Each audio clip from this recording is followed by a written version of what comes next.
Hello! Pourquoi j'ai décidé de faire le 75 Hard Challenge? Voici pourquoi je te rencontre aujourd'hui. Alors oui, j'ai décidé de faire un challenge. Vous le savez, je suis une fille de défis. J'aime beaucoup faire des défis de 30 jours, m'entraîner sur la durée pour avoir des objectifs. J'ai fait plusieurs demi-marathons. J'aime beaucoup le sport. Mais dernièrement, on ne se le cachera pas, avec ce qui s'est passé, on a vécu une pandémie mondiale en 2020 et qui n'est pas finie d'ailleurs. Et ça nous a coupé de notre routine, ça nous a sorti des cycles qu'on avait habituellement. Et moi, j'en ai profité pour expérimenter totalement autre chose. Alors, de où je viens, je me pense plutôt sédentaire avant 2014, même si j'allais quand même beaucoup dehors, je bougeais, mais c'était comme naturellement, jouer avec les enfants, aller au tennis avec les enfants, les amuser, sauter à la trampoline avec les enfants, les amuser. Alors, je me considérais pas comme une sportive, mais quand même bougeais, on peut dire, là, tous les jours. À partir de 2014, j'ai décidé d'arrêter de fumer la cigarette et je sortais d'une relation difficile. J'avais besoin de me changer les idées. J'avais besoin de faire une nouvelle activité, d'ajouter quelque chose dans mon quotidien pour justement contrer soit les envies de fumer la cigarette ou la tristesse d'une séparation, même si c'était une relation toxique. Il y a quand même un deuil à faire dans une relation quand tu te retrouves toute seule. Réapprendre à t'approprier ton pouvoir et à avancer. Alors, ça a été le sport qui a été mon salut. Dès que j'avais une envie de fumer une cigarette, je m'autorisais pas à fumer, à lâcher. Je voulais faire ce choix-là pour ma santé. Je me souviens, là, je sortais dehors, j'ouvrais la porte, puis juste marcher des fois, là, 2 carrés de trottoir, c'était déjà assez intense pour moi. Même que juste le fait de m'habiller puis d'aller marcher mes 2 carrés de trottoir, mon envie de fumer avait passé, alors je me permettais de revenir à la maison. Et de fil en aiguille, comme ça, j'ai réussi à courir 1 kilomètre, courir marcher 2 kilomètres, courir 2 kilomètres, courir marcher 3 kilomètres. Vous me voyez venir avec la progression. Et quand j'ai couru mon premier 5, j'ai tellement aimé ça parce que je l'avais couru avec joie, avec légèreté, dans un événement. Je me sentais partie d'une communauté, avoir une petite médaille de participation à la fin. Moi qui n'ai jamais rien gagné, là, quand on était à l'école, là, c'était le pire cours que je ne pouvais pas avoir, l'éducation physique, même je trouvais toujours un moyen de me faire exempter. Cette médaille-là de participation, même si c'était juste participation pour mon premier 5 km, m'a tellement fait plaisir, m'a tellement fait du bien que j'ai décidé de me pousser et je me suis rendu compte que pour moi, la course, c'était moi. Je peux me pousser moi-même. Il n'y a personne qui attend de moi quelque chose. Hein. C'est toujours nous qui se met notre propre limite. Alors, je me suis poussée à un 10, un 15, un 20 et un demi-marathon. Et là, je me suis même rendue jusqu'à faire 3-4 demi-marathons dans une année. Ce qui est énormément de préparation, d'entraînement et une routine de vie très serrée.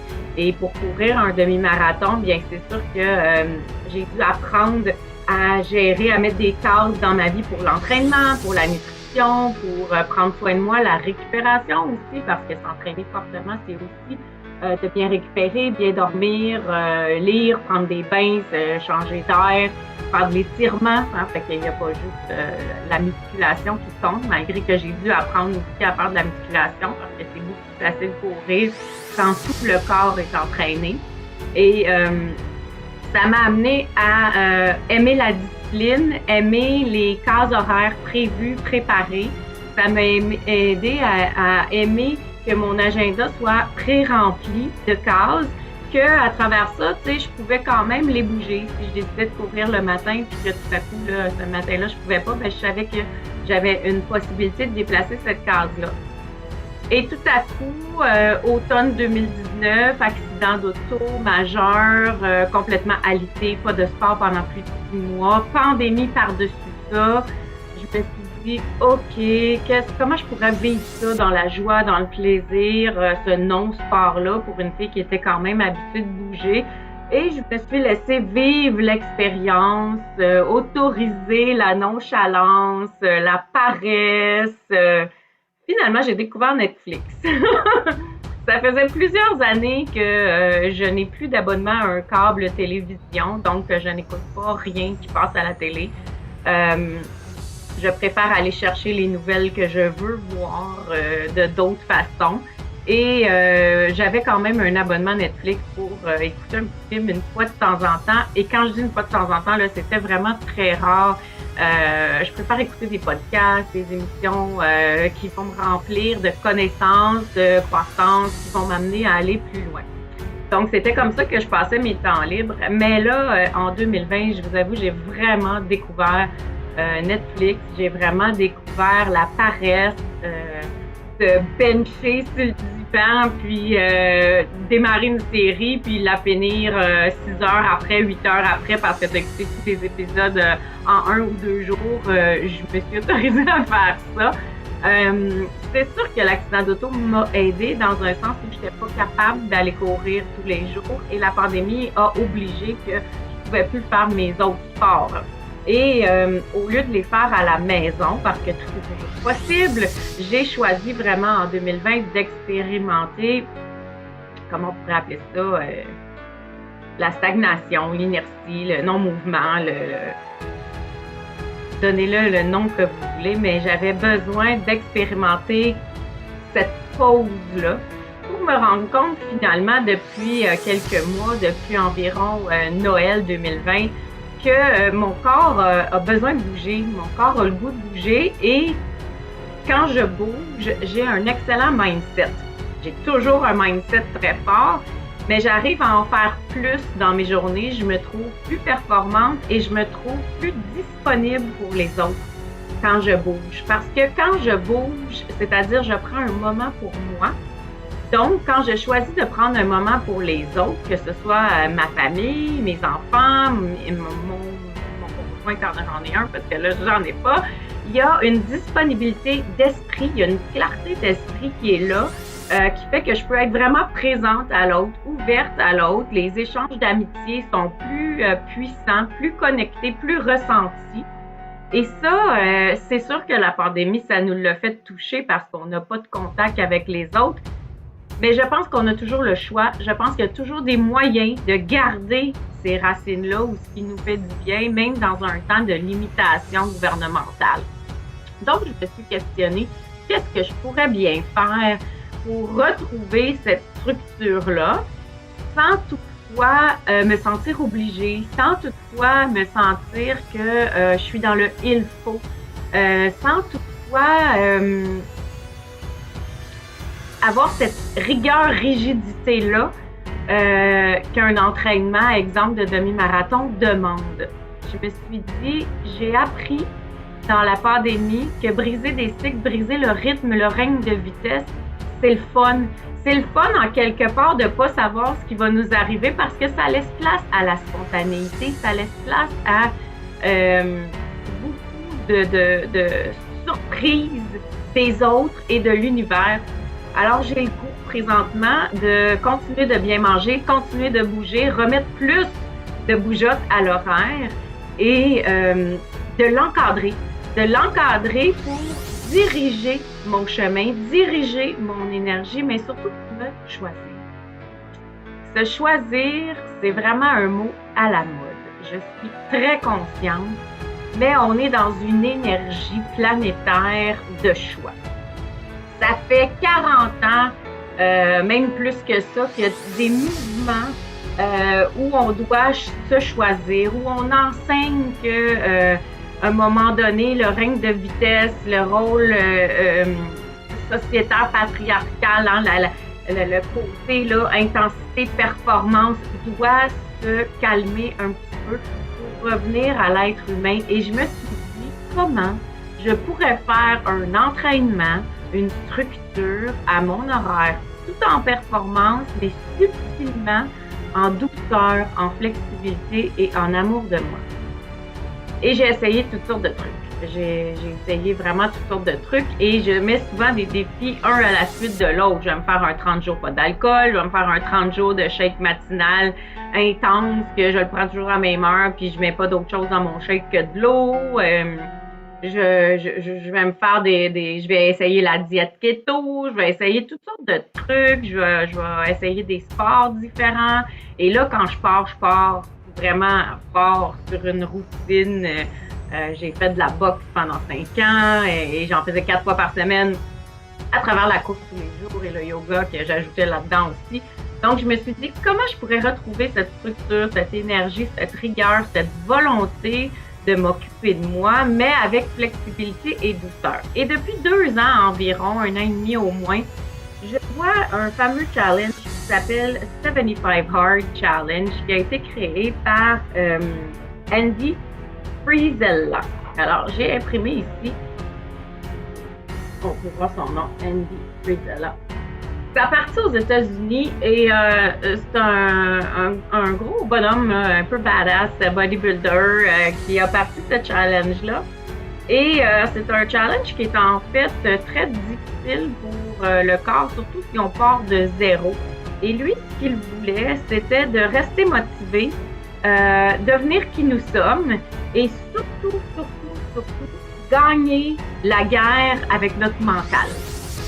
Et je te dirais la vérité, ça me parlait pas en tout il y a 1 an et demi, 2 ans. Je trouvais que c'était difficile, je trouvais que c'était gros, je trouvais que je bougeais assez, je trouvais que j'avais pas besoin de me mettre dans un programme si carré, si difficile, parce que les règlements de ce programme-là sont d'abord suis une diète, peu importe quel programme alimentaire tu décides de suivre ou quelle coupure tu décides de faire dans ton alimentation, bien, suis une diète.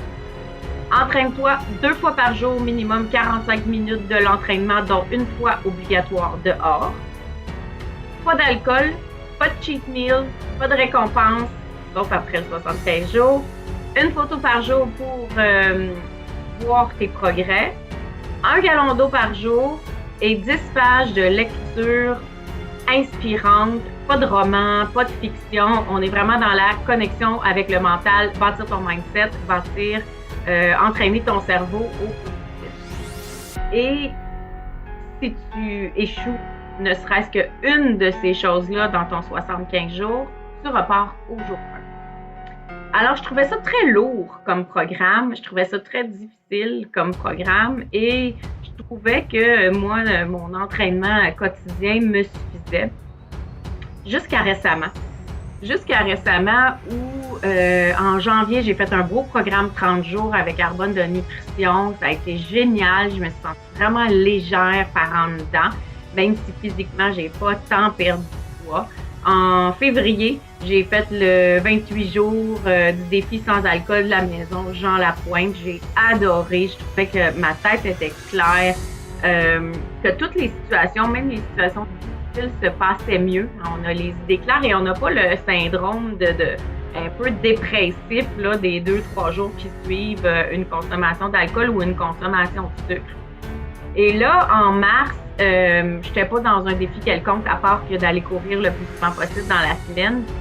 Puis je cours vraiment avec lourdeur. Je cours, on dirait, par obligation. J'ai oublié comment j'aime courir. J'ai oublié comment j'ai déjà couru léger avec le sourire. Puis je vais vous faire une confidence. Moi, je courais le matin très tôt, vers 5h, 5h30, quand il fait noir. Et j'avais vraiment l'impression que quand je passais dans les rues, j'étais celle qui mettait une poussière d'étoiles, une fairy dust en fait, pour dire le vrai mot. J'avais l'impression de déposer de la fairy dust, de la poudre de fée, sur les jardins, les maisons, les trottoirs des gens.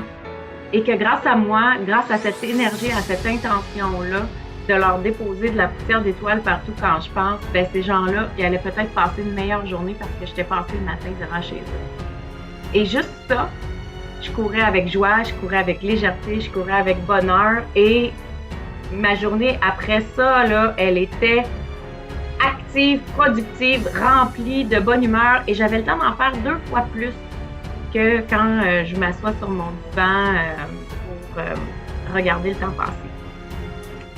Donc, j'ai choisi de faire le 75 Hard parce que c'est un challenge de badass, parce que c'est difficile, parce que j'aime challenger mon corps, mais je l'ai pris dans une optique de expérimentation, expérience sociale, expérience sur mon corps, expérience sur comment je vais pouvoir gérer mon mindset quand il va me dire c'est trop dur, arrête ça, franchement, comment je vais pouvoir parler avec moi-même pour lui dire ne t'en fais pas, t'as juste peur du changement et puis on n'est pas pris avec ça longtemps, on fait une expérience et on gardera ce qu'on aime après. Aussi pour voir sur mon corps ses résistances, comment ça va être ses changements quand on lui en demande beaucoup comme ça. Et aussi pour remettre mes habitudes à l'horaire, pour retrouver ce que j'aime. Et j'ai choisi de le faire quand même intensément. Et puis, je me suis vraiment préparée. Ça fait 2-3 semaines là, que je me prépare. Donc, j'ai imprimé mon petit tracker sheet. Fait qu'à chaque jour que j'ai fait tout ce qu'il faut que je fasse, je vais pouvoir barrer mes journées pendant 75 jours. Je me suis acheté le journal 75 Hard Challenge. Alors, à l'intérieur, je vais pouvoir écrire comment je me sens à chaque jour, quel entraînement j'ai fait. Donc, tu peux vraiment choisir tout ce que tu veux faire dans ce livre-là. C'est un journal, dans le fond, pour noter ta transformation. Et comme c'est un challenge de badass, ben, je me suis dit, mes lectures vont être des lectures de badass aussi. Alors, j'aime beaucoup Jen Jericho. J'ai acheté You Are Badass Every Day, puis cultiver la conscience, la connaissance et l'awareness every day, et aussi Vivre au-delà des contradictions de Gary Douglas et Dan Geer. Donc, ce seront mes 3 lectures de mon challenge. Et comme en confinement, ce qui a été vraiment nouveau et difficile pour moi, ça a été la télé, ça a été les desserts après les repas. J'avais envie de sucre après les repas, ce qui était tout à fait nouveau pour moi. Je n'ai jamais eu envie de sucre après les repas. Et j'ai aussi les grignotines devant la télé. Donc, télé, grignotines, ça va ensemble. Donc, je me suis dit, je vais m'équiper comme faut pour quand j'aurai vraiment envie d'un dessert ou vraiment envie d'une grignotine devant la télé. Je me suis équipée avec plein de bons fruits. Je me suis vraiment loadé le frigidaire de toutes sortes de bons fruits pour pouvoir vraiment avoir des fruits toujours sur la main, des légumes toujours sur la main pour remplacer mes grignotines. Et je me suis acheté des collations Feel Fit pour des petits bouchées là, qui vont remplacer. Ceux-là sont au caramel. Donc, ils vont pouvoir remplacer quand j'ai le goût d'un dessert. On prend ça, il n'y a pas beaucoup de calories, il n'y a pas de gluten. Et voilà, ça amène un genre de goût de sucre, mais ça compense pour un dessert. Puis en plus, ça donne un petit goût d'énergie. Et je continue bien évidemment mes shakes de protéines que je vais transformer en smoothie beaucoup plus complet le matin pour être sûr de vraiment passer au travers de ma journée. Le reste, mon alimentation est déjà très bonne. J'avais déjà coupé tous les gluten, presque tous les gluten. Alors, je vais continuer à en couper encore davantage quand je peux. Et je vais vraiment, moi, mon défi de diète, ça va être doser mes glucides. Donc, 3 litres d'eau, je me suis acheté une grosse bouteille géante. Hein? Elle est extraordinairement géante. Et je l'ai choisie très, très belle parce que pour moi, c'est important le talon haut qu'il y a sur la bouteille. En fait, c'est ce que je veux retrouver. J'étais capable de marcher une journée complète en talon haut avant. Talon haut très haut.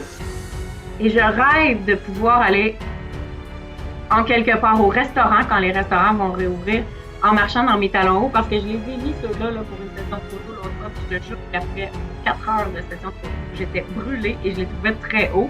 Ce qui est très étrange parce que quand je les ai achetés il y a 5 ans, je sortais avec, j'allais danser avec. Fait que, il y a quelque chose à aller chercher là. Alors pourquoi je fais mon 75 Art? Pour moi. Tout simplement pour moi, pour me choisir. Donc, mon but dans cette aventure que je vais documenter avec vous, c'est vraiment de prendre conscience de tous les comportements humains. C'est une étude de l'humain que je fais sur moi et surtout, c'est de voir comment, dans une rigueur, on peut avoir spontanéité et flexibilité.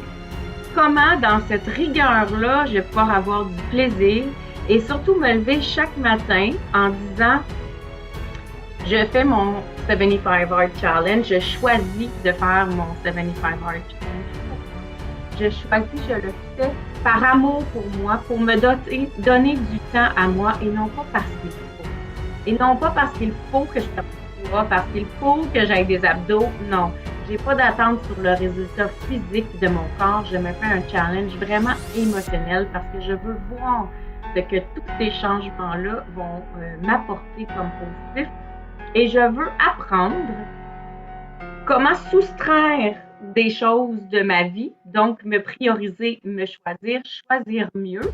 Parce que pour pouvoir mettre ça en place, c'est bien évident qu'il y a des choses que je vais devoir soustraire de mon quotidien, comme mon Netflix, comme mon temps passé sur Facebook, comme mon temps passé à j'appelle ça procrastiner, les pertes de temps. Il y a souvent des moments où j'aime ne rien faire qui vont être encore importants pour ma régénération, mais qui vont pouvoir être mieux planifiés. Alors voilà pourquoi je fais le 75 Hard Challenge, c'est que j'ai vraiment envie de me choisir pendant 75 jours pour recréer les habitudes que j'ai perdues avec la pandémie. J'ai vraiment rien à vendre par rapport à ça. Je te partage ça parce que le fait de te le partager ici, c'est un engagement avec vous tous.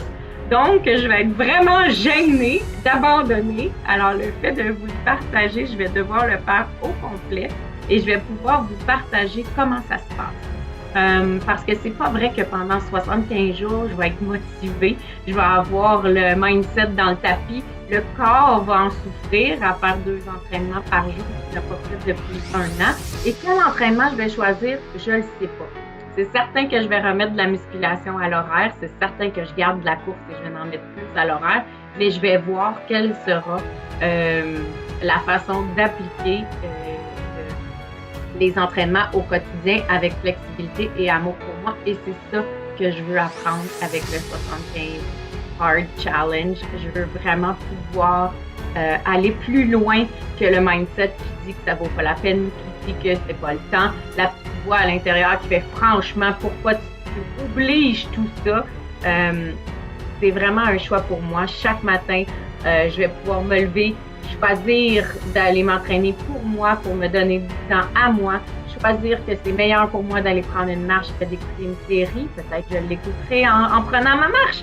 Et surtout, chaque fois que je vais boire dans ma grosse bouteille, parce que j'aurais pu boire dans des petites bouteilles, je vais pouvoir me rappeler que je veux porter mes talons hauts. Je vais pouvoir me rappeler que l'eau, c'est la vie et que je suis en train vraiment de me faire renaître pour pouvoir après ça choisir qu'est-ce qui a été les succès dans cette routine-là, qu'est-ce que j'ai envie de conserver et je vais être capable ainsi de briser un cycle de stagnation, de paresse de Netflix qui présentement ne répond plus à mon besoin, mais que j'ai pas vraiment la volonté toute seule de le faire et en étant membre d'un défi comme ça me donne le goût de continuer et je le fais pas toute seule, je me suis associée sur les pages Facebook du 75 Hard et surtout on s'est créé un groupe de filles qui le fait ensemble, on est 75 je pense dans mon groupe paillettes d'entrepreneurs, on est 75 paillettes qui vont faire ça ensemble.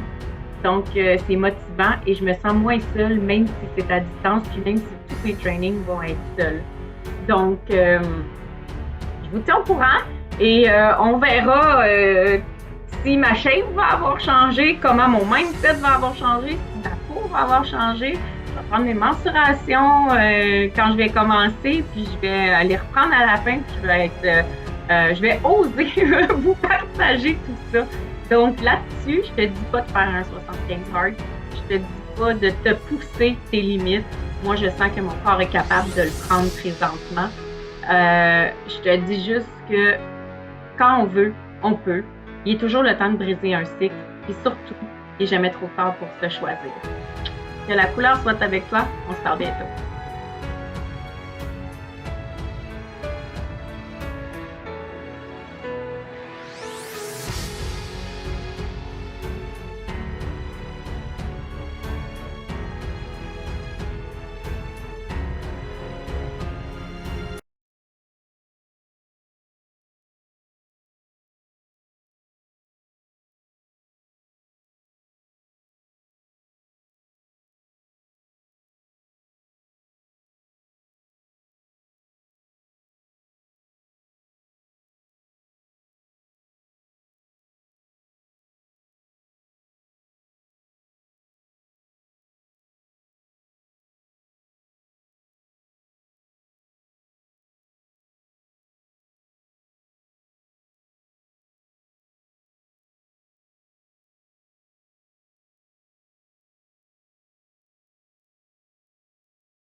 J'ai fait un beau programme